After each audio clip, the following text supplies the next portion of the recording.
Mesdames et messieurs, le torchon brûle entre Vladimir Poutine et monsieur Emmanuel Macron. À l'heure où je vous parle, c'est gâté. Tout est mélangé. Ce conflit russo-ukrainien risquerait de nous faire revenir dans les archives de la Deuxième Guerre mondiale. Mesdames, mesdemoiselles et messieurs, oui, le chef du Kremlin est sorti de toutes ses réserves, il est sorti de tout son silence et il a osé répondre à Emmanuel Macron concernant son discours de menace contre la Fédération de Russie qu'il a émis hier face au peuple français et au monde entier.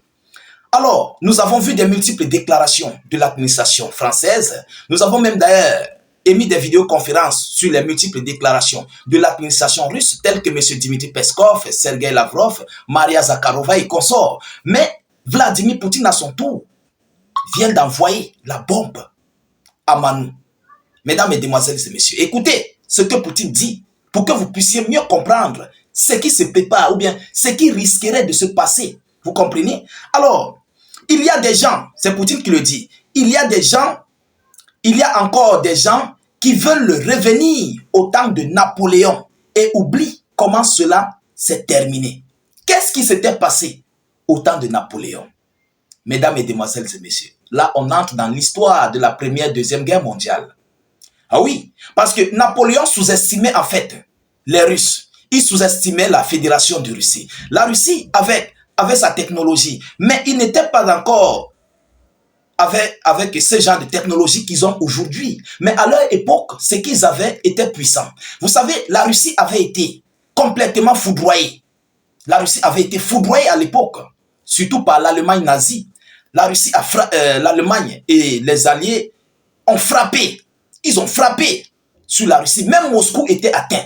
Mais lorsque la Russie a fait un repli stratégique, ils ont apprêté leurs chars. Je crois, à l'époque, c'était des chars 60, T-60 ou T-90 ou T-30. Mais ce n'était pas encore modernisé comme à nos jours. Vous comprenez? Lorsque la Russie est passée, mesdames, mesdemoiselles et messieurs, ils installaient les drapeaux partout où ils passaient. C'est ce que M. Vladimir Poutine veut dire à Emmanuel Macron. Mais nous allons encore voir ces déclarations en profondeur. Nous allons voir les déclarations de M. Macron dans les profondeurs, de M. Poutine dans les profondeurs. Vous comprenez? Partagez la vidéo au maximum. Abonnez-vous pour ceux qui ne sont pas encore abonnés à nos différents canaux de réalisation. Mettez d'ailleurs suffisamment de j'aime. Mettez beaucoup de j'aime. S'il vous plaît, vraiment partagez la vidéo. Cette vidéo doit aller loin. Il faut que le monde entier comprenne cela. Alors, Vladimir Poutine a explicitement mis en garde Emmanuel Macron après des propos sur la menace russe, rappelant à son tour à son homologue français l'issue catastrophique de la campagne de Russie de Napoléon Ier en 1812. Il y a encore des gens qui veulent revenir au temps de Napoléon et oubliant comment cela s'est terminé, a réagi le maître du Kremlin dans une interview retransmise à la télévision nationale sans nommer le président français. Donc, il a parlé en fait à Emmanuel Macron, il fait cette mise en garde à Emmanuel Macron, mais sous une voix indirecte. Vous comprenez? Il a fait sous une voix indirecte à Macron, sans prononcer le nom de Macron, mais il s'adresse à celui-là qui a brandi la menace française, la menace nucléaire française contre la Russie. Vous comprenez? C'est ce qu'on nous dit selon les informations. Alors, il ne s'est pas arrêté là. Il est encore allé plus bas dans la profondeur. Il dit, je cite, en fait, toutes les erreurs de nos ennemis et adversaires ont commencé de la même manière. Mais quelle manière? Sous-estimation de la Russie.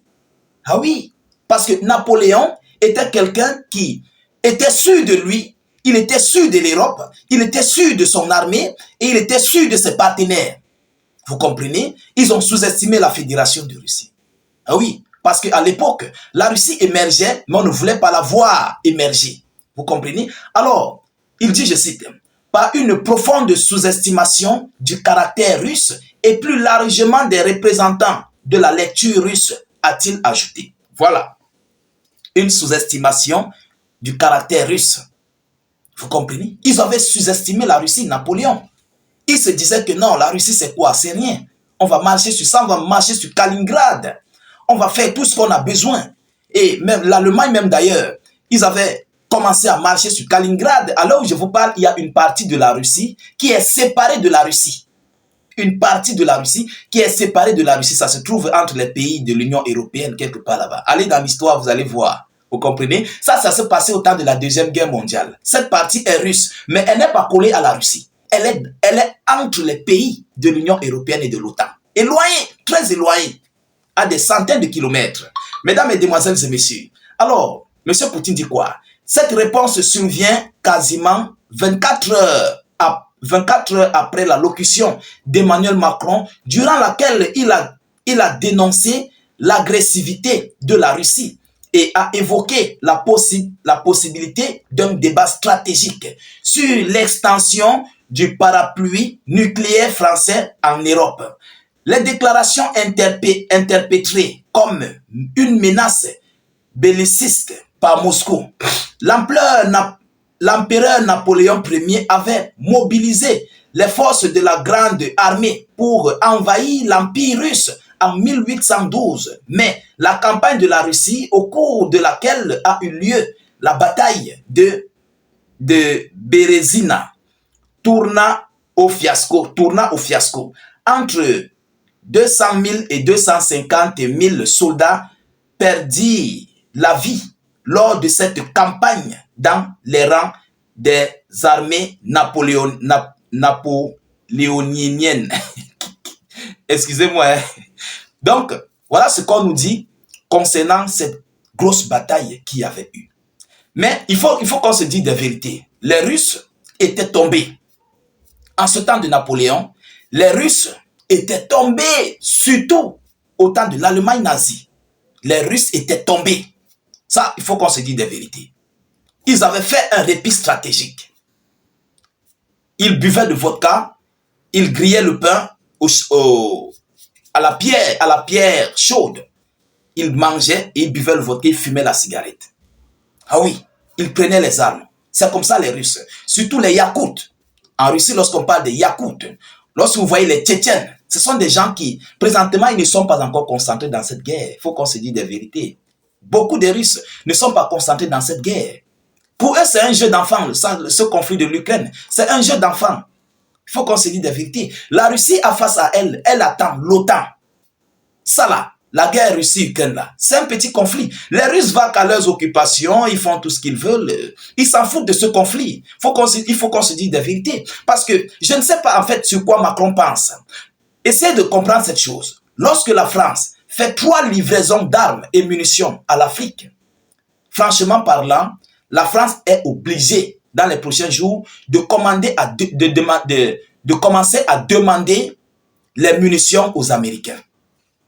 Oui, il faut qu'on se dise des vérités.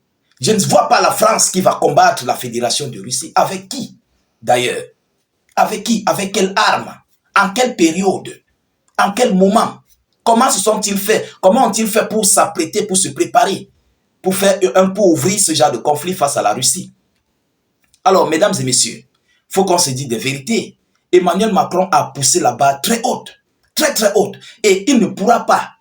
Si ça dégénérait, ils ne pourront pas. Parce qu'ils veulent réunir les chefs d'état-major de l'Europe pour pouvoir s'asseoir pour le déploiement des soldats européens sur le sol de Volodymyr Zelensky. Mais ça serait quelque chose de ouf parce que la Russie est catégorique. Et c'est où ils vont voir le réel visage de Vladimir Poutine. Ça ne va pas se passer sur leur pays de l'Union européenne. Ça va se passer sur l'Ukraine. Et ils seront tous bottés, ils seront chassés de l'Ukraine. Vous comprenez? Est-ce que vous comprenez? Et c'est là que l'Europe, l'OTAN va entrer en jeu et tout va se gâter. Ça va se mélanger. C'est pourquoi Vladimir Poutine met en garde Emmanuel Macron sur cette perspective qu'il vient de faire ces dernières 24 heures. Alors, mesdames, mesdemoiselles et messieurs, nous continuons de suivre cette actualité le plus près que possible. Nous ne manquerons pas de vous tenir informés de la suite de ces hostilités, de cette actualité très chaude, de cette grosse tension. Continuez de vous abonner au maximum à nos différents canaux de réalisation. Mettez suffisamment vos avis en commentaire, mettez beaucoup de j'aime, je vous en prie. Ça permet de sécuriser, de garder notre vidéoconférence en bonne santé et aussi nous encourager. Abonnez-vous pour ceux qui ne sont pas encore abonnés, n'hésitez pas, c'est très important. Abonnez-vous. Ça vous coûte que juste quelques secondes. Vous continuez de suivre la vidéo. Je vous reviens tout à l'heure pour une prochaine série d'actualités. Soyez encore salués une fois de plus. Ciao, ciao.